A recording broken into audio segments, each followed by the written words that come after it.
We're down here at Rhino Laminating. This is the little 5/8 that I've been working on for the last few years. And this is the John Simon True Ames fin that I originally had in mind for this design. I haven't ridden this board yet. This is actually the first time putting the fins in. So there's a bit of resin in the plug, which is a future me problem. I've been working on this board design for a few years now, playing around with a somewhat traditional egg-style outline, but trying to make it a high-performance version with a lower entry rocker and a higher exit rocker, and some interesting bottom contours. I got these fins in hopes of hitting the sweet spot and finding that a more upright style of fin and a bit more base suited this design better than a rakier style of fin. So I was getting all my equipment ready for the swell and couldn't actually find the back two quad fins to my 9.6. And I was rummaging around my house and car trying to find them. And after about an hour, I gave up. And I was looking at these fins and they're actually kind of close to what I'd usually ride in my step-ups and gun designs. With the back foil, the size of them's relatively close. Usually I'd ride a little bit smaller, but I thought, you know what, I'm just gonna try them. So sometimes it's forced R&D that pushes you in new directions with design and surfing.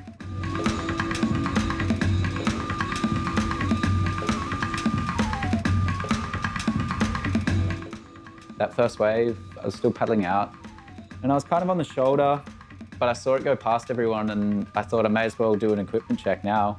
So I swung and I went and I felt that massive spit coming at me.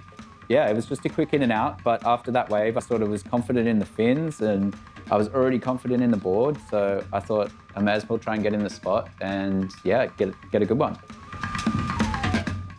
I'd just seen Tommy get the wave of the day, so I was pretty hyped on that.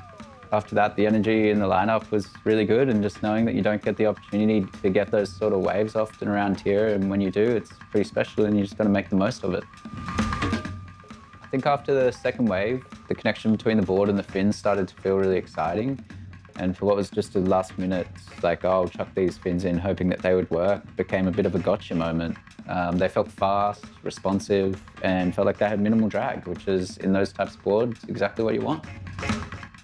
You want a fin that complements the board and doesn't create drag or any tracking down the face. So I think having a fin design that allows you to engage rail and cover a lot of ground without ever feeling sticky or turbulent, yeah, is crucial to these bigger style of boards. The only problem I had was slowing it down, so it's not a bad thing. It just means that I got to get deeper next time.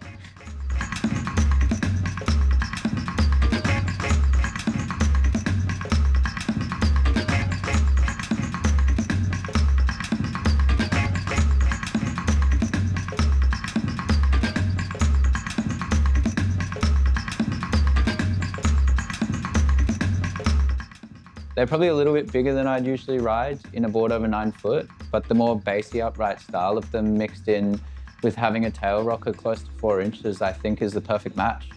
The fins help anchor the tail in on the steeper, more vertical part of the takeoff, but then they drive through the bottom half of the wave with the full curve of the rocker engaged. I've ridden rakier fins in these boards, and it's almost contradictory to what you think it should feel like.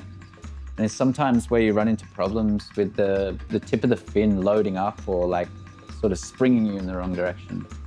So I think the only thing I'd change to make this the ideal fin setup for guns is a stiffer construction, maybe a G10 or having a slightly smaller, but only by like about 1/4 of an inch or so between the front and the back. Otherwise, it's a great all-round fin design that will transfer from small wave boards with flatter rockers to bigger boards made for heavy waters. It's a happy accident. Props to True Ames and John Simon for making a super versatile fin design.